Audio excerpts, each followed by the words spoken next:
Alors que la neige tombe doucement mais sûrement dehors, dans les intérieurs, les sapins s'illuminent, les tables se décorent. Ce qui est merveilleux en déco, c'est qu'à chacun son style. Véronique a opté pour le rouge et le blanc, Jackie et Luther sont plus éclectiques. Et vous, si vous mettiez une touche scandinave dans votre intérieur, découvrez cette semaine les incontournables chez Anita à la Maison Scandinave à Strasbourg.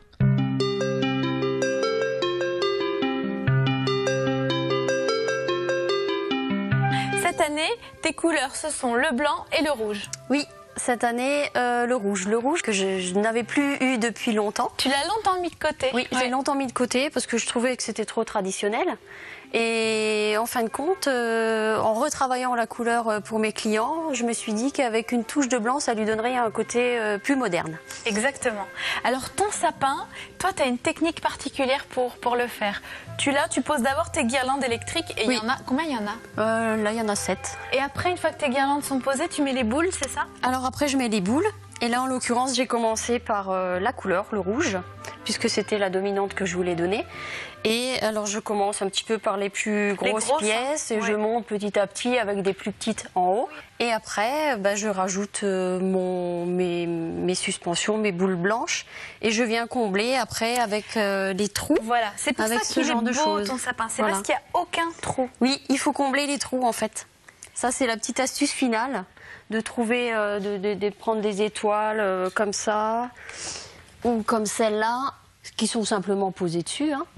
Et on comble les trous avec ces choses-là aussi. Les années d'avant, j'avais mis du chocolat. Et en fait, on peut changer comme ça au gré des années, sans trop se ruiner, parce que la base est toujours là. On a une base blanche et naturelle. Et ensuite, rien qu'en rajoutant une couleur différente, ça donne un aspect complètement différent au sapin.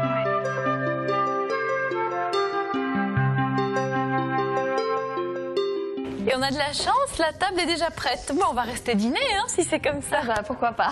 Alors, on retrouve le blanc et le rouge. Et alors, moi, j'aime beaucoup le choix des assiettes. Des assiettes transparentes que tu as superposées. Il y en a 3. Je trouve que c'est très léger, en fait, comme table. C'est très léger et en fonction de ce qu'on va mettre dessus ou à côté, ça donne une ambiance différente. On peut mettre un set de table en dessous qui est plus foncé et qui va donner une intensité complètement différente à l'assiette. Et alors, tu avais envie de plateaux. C'est marrant ces plateaux au milieu de la table. Alors ça, c'est un peu le côté pratique parce que quand on a une table chargée pour Noël, et qu'on arrive avec les plateaux de victuailles, on ne sait jamais où les mettre. Alors là, il suffit de prendre les petits plateaux et on a débarrassé la déco en un clin d'œil. D'accord. Donc toute la déco est là, en fait, sur ces plateaux.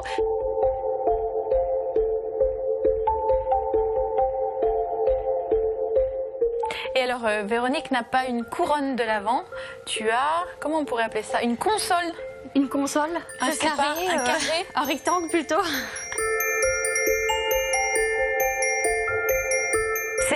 C'est un bac à fleurs que tu as utilisé? C'est un bac à fleurs, oui, pour l'intérieur.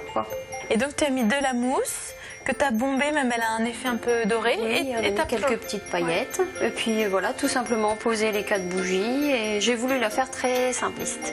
Ouais. Et elle n'est pas seulement là posée contre le mur. Ce mur, tu l'as habillé avec une toile enduite. Ça faisait en fait une concentration de blanc beaucoup trop grande. Et donc, j'ai sorti mes différentes toiles et puis j'ai choisi celle-ci parce qu'elle s'harmonisait bien avec cette couronne. Et t'en as d'autres là? Il y a celle-là. Oui, il existe plein de motifs. Évidemment, on en a pour l'hiver, on en a pour toutes les saisons d'ailleurs. Et elles sont utilisées dans des vitrines. Oui, mais ce qui est sympa, c'est justement de les utiliser à la maison, sur des murs. En fait, on se fait une déco éphémère. Voilà, c'est ça qui est rigolo. On l'enlève et on la met au gré de ses envies, au gré de sa décoration. Alors on a des toiles, ici on a une toile enduite, elle est plus large, elle est plus lourde aussi. Plus gourmande aussi. Elle est plus gourmande, ouais. C'est une très très bonne idée. Qu'est-ce que ça représente Noël pour toi? C'est une fête que j'affectionne particulièrement. Je sais pas, ça me met dans un état, j'adore préparer, j'adore recevoir. Pour moi ça commence déjà au mois de septembre. Je réfléchis déjà à ce que je vais faire, je m'intéresse aux tendances et puis voilà. Et puis après je crée. Puis pendant le dernier trimestre de l'année, je fais que ça.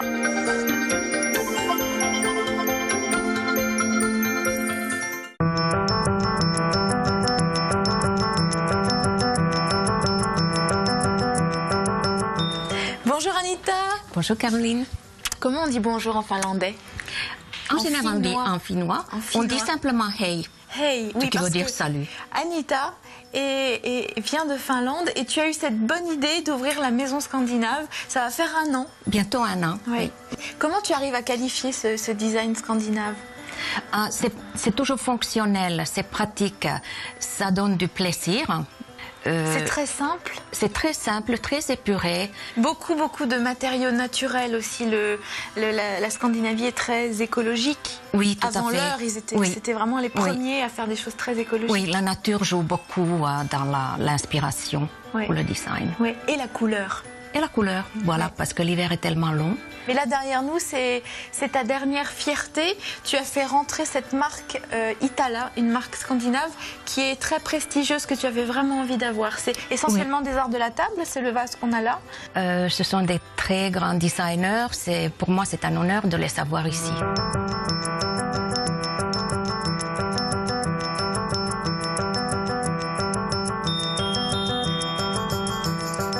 Comment tu fêtes Noël en Finlande? Noël est sacré. Ouais. C'est une fête très importante et on commence les préparations bien sûr très tôt. Ouais.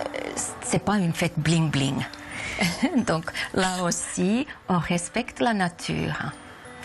Le sapin de Noël est arrivé en Finlande au 19e seulement. Donc tard, oui. Très tard. Ouais. Et avant le sapin, on faisait des couronnes en paille. C'est de la paille. C'est fait à la main, c'est de la paille. Tout le monde avait de la paille à la maison.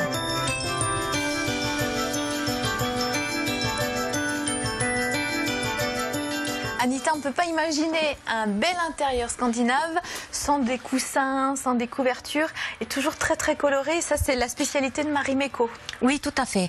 Marimekko a fêté ses 60 ans l'année dernière et continue à créer des tissus très colorés. Alors, ta spécialité, c'est de vendre ce tissu au mètre pour en faire des nappes, pour en faire des rideaux. Des rideaux, des coussins. Voilà, et ensuite des panneaux Voilà. décoratifs. Et moi, c'est ce que j'aime beaucoup chez Anita, c'est qu'elle a tout simplement monté des panneaux en bois avec le tissu.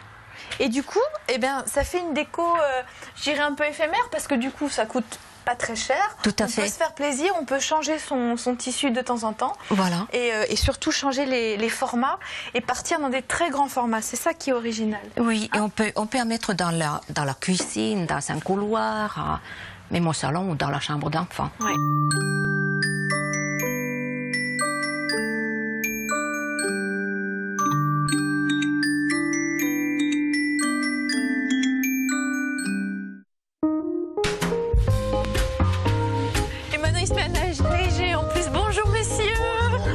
C'est la Mère Noël. Mère Noël, c'est vous qui nous ramenez cette neige magnifique. Bonjour, je présente Jackie et Luther. Luther, on commence avec toi. Oui. Un sapin à l'américaine, vous voulez découvrir ça? Oui, entrez. C'est parti.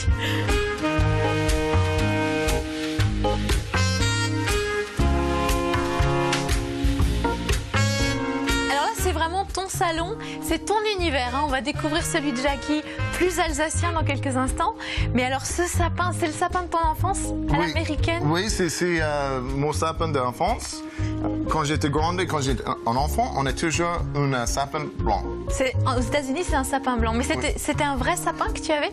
Quand j'étais un enfant, non. Depuis que j'étais là, je fais que en vrai.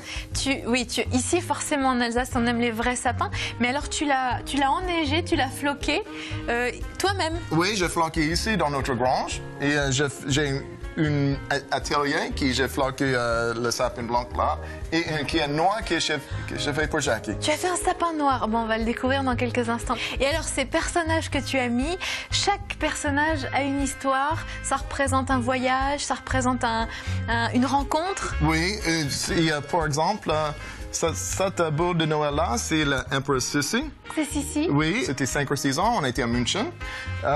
Et ça, c'est la première boule de Noël qu'on met sur le sapin. Ok, Oui, alors, ok. ça, pour nous, ça c'est notre tradition. C'est votre tradition de mettre ces deux-là en premier, Oui. c'est ceux que vous préférez. Oui, oui, le préféré de Jackie. Ok, vous préférez Jackie. Et alors d'où elles viennent, par exemple, les origines? Il y a Saint-Pétersbourg, tu m'as Oui, dit, un à voyage. Saint-Pétersbourg, on a une petite l'ours là. Oui. Le crabe, là, oui, c'est marrant ça. oui, ça vient les Bahamas. Les Bahamas. Et Oui. puis États-Unis, alors il y a des choses qui viennent des États-Unis? Oui, mes premières collections commençaient avec cette boule. Ah, les boules là, oui. Les premières boules de Noël que j'ai achetées ici en Strasbourg, c'est la madame Ah, et le bonhomme monsieur. de neige. Si je peux dire, j'ai acheté ça à fond du jardin. Ah, c'est un salon de thé, oui, au fond du jardin, à Oui. Strasbourg, qui font d'excellentes madeleines, Oui. mais qui ont aussi des objets décoratifs. Oui.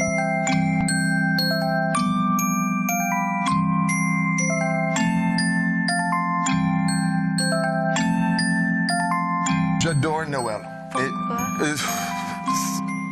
C'était les plus belles mémoires que j'ai de mon enfance. Et j'aime faire le plaisir pour les gens. Et tu es content du coup d'être dans une région qui aime Noël aussi? Oui, c'est bien. C'est très bien. Ça tombe bien. Oui, oui. On va voir le sapin noir.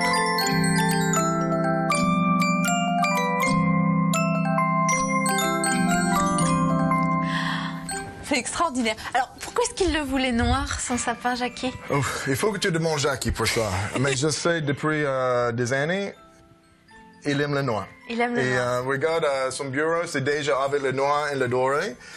Je fais pour son plaisir, c'est lui qui choisit la couleur, so je fais pour lui. Alors, ce qui est joli, c'est qu'il n'y a que deux couleurs, en fait. Le noir et le doré. Oui, le noir et le doré. Et une flèche de rouge. Oh oui! Oui, qui est juste là-bas. Juste une boule rouge.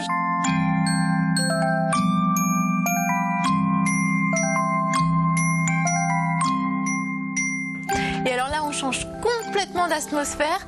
Jackie, on est en Alsace chez toi. On retourne en Alsace complètement. Ah ouais. Et j'ai essayé de garder ce thème rouge, vert, blanc, typiquement alsacien, pour perdurer quand même la tradition de cette maison familiale. Alors, ton truc à toi, ce sont les fleurs. Les fleurs, les plantes, les arbres, tout ce qui est la nature.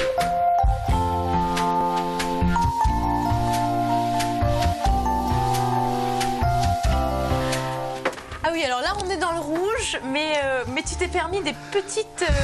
Une petite Liberté, fantaisie, un petit peu de choses différentes. J'ai une de mes meilleures amies qui m'a offert cette magnifique couronne et puis c'est ce qui m'a inspiré pour faire toute la déco de la pièce.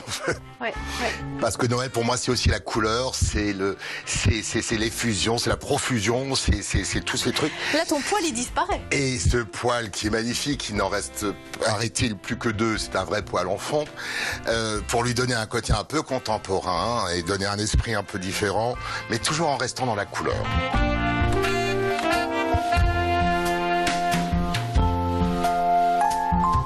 Et Luther qui nous attend pour le thé. Et les petits gâteaux, ça me va bien. Ouais. Bah, moi, j'ai trouvé que votre maison, c'est un beau mélange entre la culture américaine et la culture alsacienne. Merci beaucoup. Ça respire la joie de vivre. C'est la joie de vivre. Merci Caroline. Merci. Je vous beaucoup. souhaite d'excellentes fêtes, vraiment. Et en espérant que ça a plu et puis que ça plaise à tout le monde et puis que tout le monde ait de la chaleur et cette féerie pour Noël et plein de choses à manger, plein de beaux cadeaux et plein de bons souvenirs. Merci. On se reverra au printemps pour les fleurs de printemps. Avec plaisir. D'accord ? Avec grand plaisir. Et merci d'être venu. Merci à vous. Merci, Très Caroline. bonne fête. Merci, Caroline. Vous pouvez revoir cette émission sur notre site internet alsace20.tv et n'oubliez pas le blog secretdeco.blogspot.fr et les réseaux sociaux pour nous suivre jour après jour. Je vous dis à la semaine prochaine pour la dernière émission d'écho de l'année.